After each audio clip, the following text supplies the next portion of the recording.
I work in the Philippines paycheck to paycheck, and I've always wanted to be able to save for myself and for my family. Alright, so my name is Rizzy. I'm originally from Makati, Philippines, but I'm currently here in Brooks, Alberta. There's a lot of job opportunities, and I'm telling a lot. Because like even if you don't have the experience, they're there.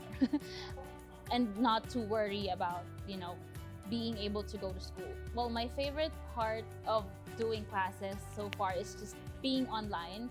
With the current pandemic situation that we have, it's very difficult to think about your safety and also like going to school as well. With my program, which is Culinary, I'm able to like do classes at home in my own kitchen, which makes me more comfortable, I guess, since I'm in my own space.